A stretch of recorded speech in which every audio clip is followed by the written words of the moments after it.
क्या भगवान सच में भक्त की पुकार सुनते हैं? क्या बिना मंत्र, बिना विधि, सिर्फ प्रेम से भगवान को पाया जा सकता है?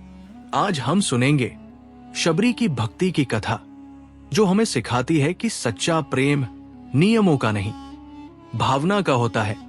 बहुत समय पहले एक भीलनी कन्या थी, शबरी। उसका हृदय भक्तिभाव से भरा था, लेकिन वो जाति से निम्न मानी जाती थी। एक दिन उसके गांव में एक महायज्ञ हो रहा था, लेकिन जब उसने वहां प्रवेश करना चाहा, तो उसे अपवित्र कहकर भगा दिया गया।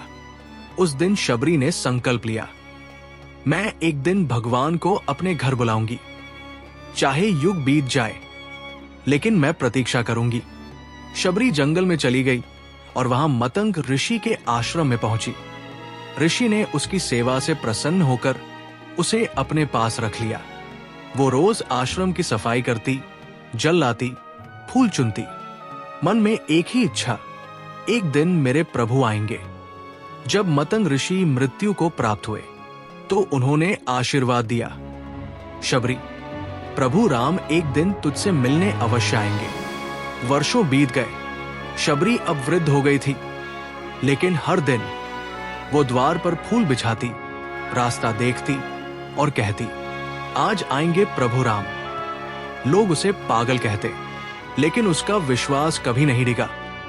हर दिन वो जूठे बेर चक कर रखती, कहीं खट्टे न हो प्रभु के लिए। उसकी भक्ति में ममता भी थी, संवेदना भी और निश्चल प्रेम भी। एक दिन प्रभु श्री राम लक्ष्मण के साथ वन में भ्रमण कर रहे थे। हनुमान ने कहा, भगवन, पास ही एक आश्रम है जहां एक वृद्धा प्रतीक्षा कर रही है। राम मुस्कुराए, मुझे पता है, मेरी शबरी इंतजार कर रही है। राम नंगे पांव चलते चलते शबरी के कुटिया तक पहुंचे। शबरी रोने लगी, प्रभु, आप सच में आए? राम बोले, शबरी, तेरी भक्ति ने मुझे खींच लिया। शबरी ने कांपते हाथों से अपने जूठे बेर राम को दिए।